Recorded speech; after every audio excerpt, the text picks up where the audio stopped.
Assalamualaikum warahmatullahi wabarakatuh. Di video kali ini saya akan menunjukkan bagaimana melakukan uji asumsi klasik. Ya, dalam kasus ini adalah regresi linier berganda dengan menggunakan SPSS versi 29. Sebelum saya praktekkan di SPSS, ini yang harus kalian pahami bahwa uji asumsi klasik ini harus dilakukan sebagai syarat ya sebelum kalian melakukan regresi linier berganda, agar model yang dihasilkan ini bersifat Bayes linear unbiased estimation. Jadi uji asumsi klasik ini digunakan untuk memastikan bahwa persamaan regresi memiliki hasil yang konstan, tidak bias, dan tepat dalam melakukan estimasi. Jadi perlu dilakukan sebelum melakukan analisis regresi. Apa saja? Yang pertama, kalian harus memastikan bahwa data yang kalian punya itu berdistribusi normal. Maka dilakukanlah uji normalitas. Kemudian yang kedua, pastikan data tidak terjadi gejala multikolinearitas. Kita akan lakukan uji multikolinearitas. Kemudian yang ketiga, tidak terjadi gejala heteroskedastisitas. Nah, ujinya adalah uji heteroskedastisitas. Kemudian yang keempat, tidak terjadi gejala autokolerasi. Maka kita akan lakukan uji autokolerasi. Khusus untuk ini ya, autokolerasi ini dikhususkan untuk data yang sifatnya time series ya. Berarti kalau datanya bukan time series tidak perlu dilakukan autokolerasi. Nah, ini adalah uji asumsi klasik ya, uji yang harus dilakukan sebelum kalian melakukan analisis regresi berganda. Baik, kita langsung saja ya teman-teman semua.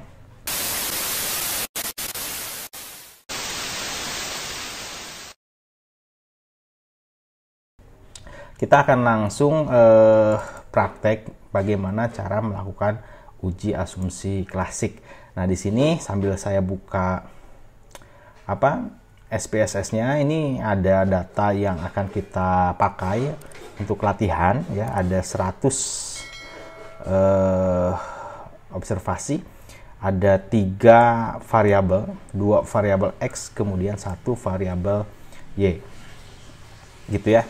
Nah, ini yang akan kita pakai untuk latihan melakukan uji asumsi klasik.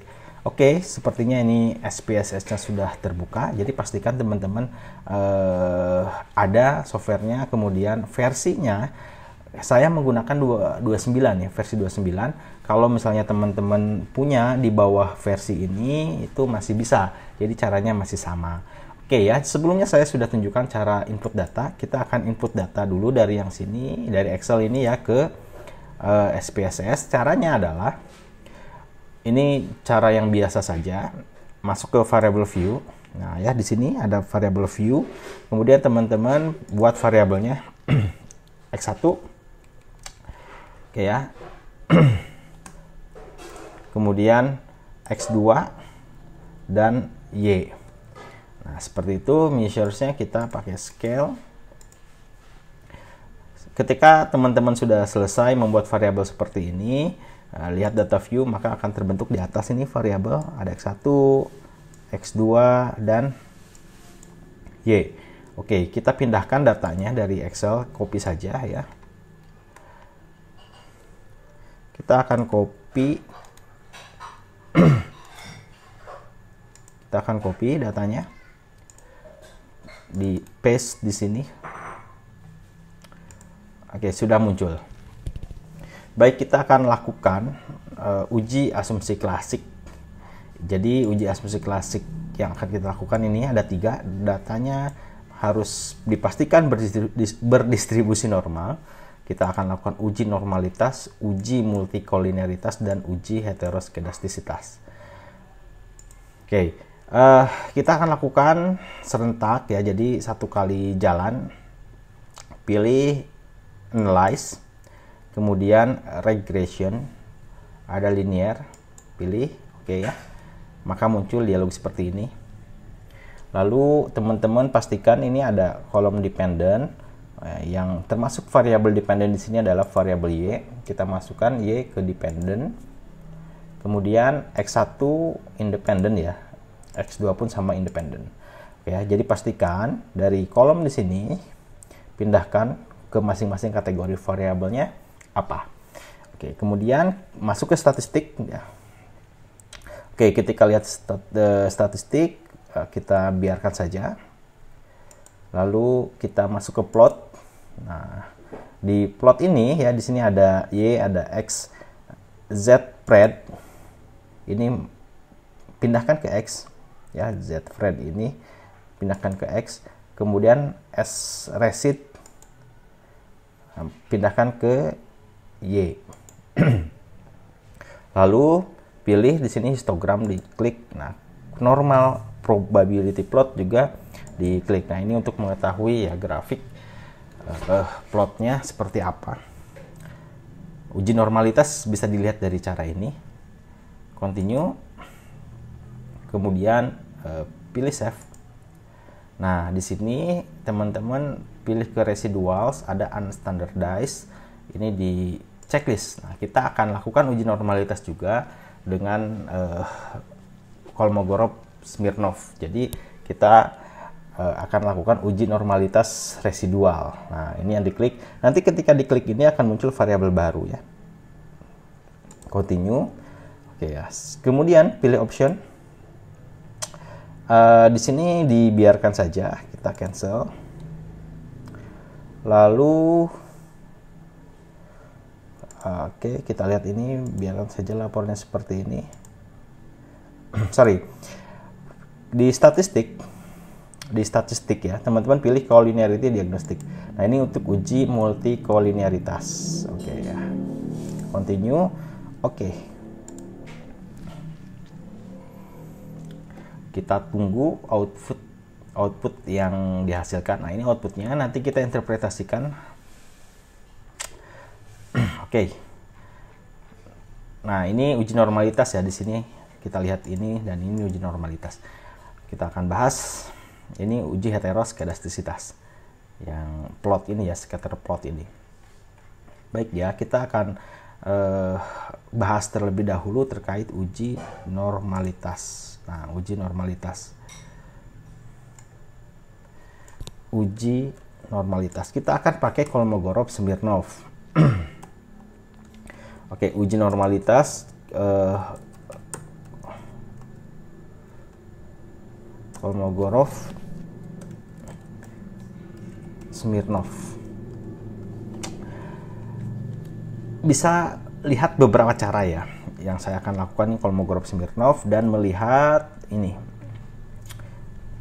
ya, melihat plot ya, normal p-plot. Nah, jadi teman-teman semua, apabila kita lihat di gambar ini dot ya, ini mengikuti garis diagonal seperti ini bisa dikatakan normal. Jadi data ketika memang hasil plotnya seperti ini ya, titik-titik ini mengikuti diagonal ya, garis diagonal, maka itu berdistribusi normal. Untuk lebih memastikan lagi, kita akan pakai Kolmogorov-Smirnov. Yang kita lakukan adalah normalitas residual ya, normalitas residual. Kita lihat, nah di sini ada variabel baru. Tadi karena kita pilih residual di save itu ya, akan muncul variabel ini. Nah, ini yang akan kita uji Kolmogorov-Smirnov. Caranya adalah masuk ke analyze. Caranya adalah masuk ke analyze, kemudian non-parametric test, lalu legacy dialog, one sample KS. Oke ya, muncul seperti ini. Di unstandardized, pindahkan ke test variable list, dan pastikan test distributionnya adalah normal. Pilih oke. Nah, ini muncul ya. Oke, kita interpretasikan. Ini muncul hasil uji normalitas Kolmogorov-Smirnov. Kita akan lihat Yes. Kita akan lihat, oke ya. Nah, teman-teman, ini saya langsung saja ya. Yang dilihat adalah SIMSIG. Nah, ini ya. Ini nilainya 0,2. SIMSIG kita lihat. Ketentuannya adalah apabila nilai SIMSIG ini ya mempunyai signifikansi, nilai signifikansinya SIMSIG-nya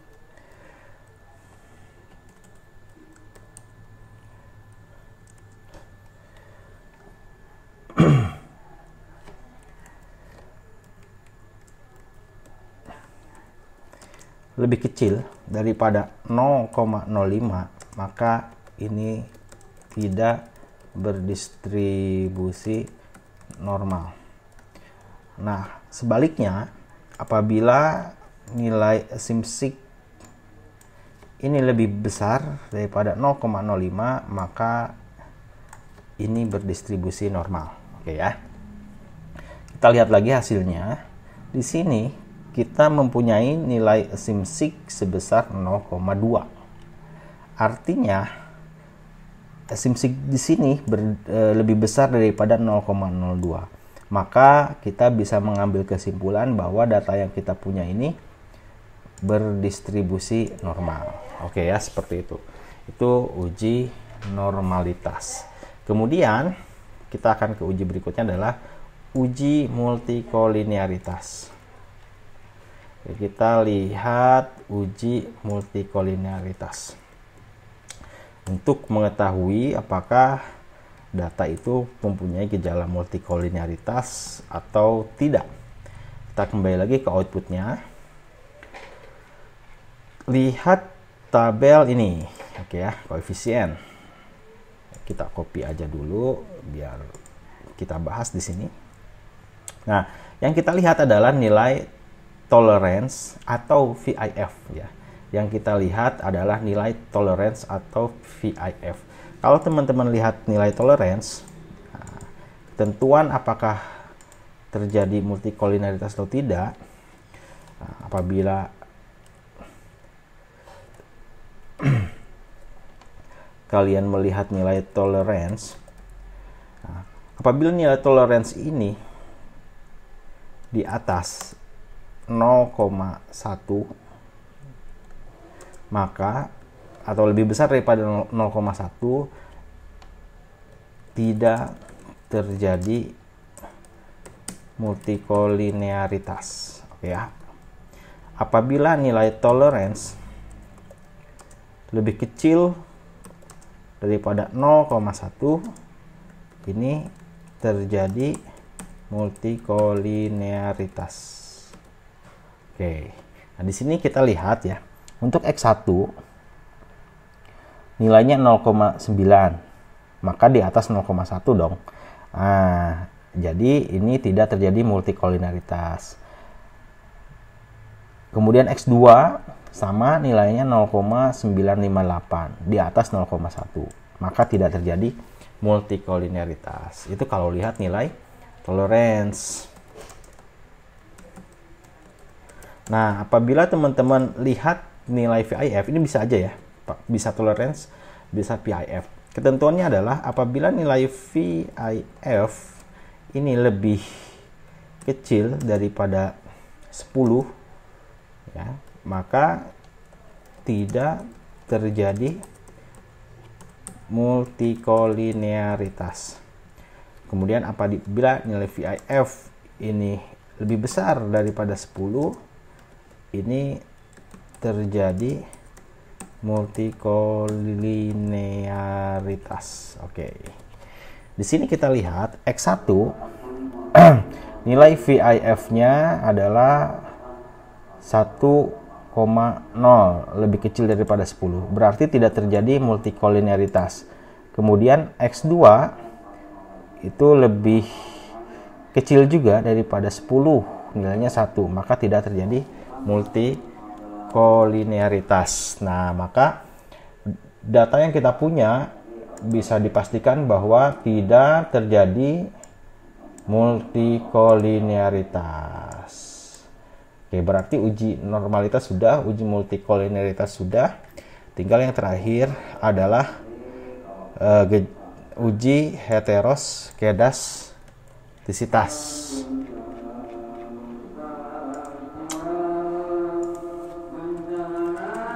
Oke, uji heteroskedastisitas. Untuk kita ketahui apakah memang terjadi gejala heteroskedastisitas atau tidak, maka yang akan kita lihat adalah ini, ya, scatter plot. Gampang saja ya teman-teman semua.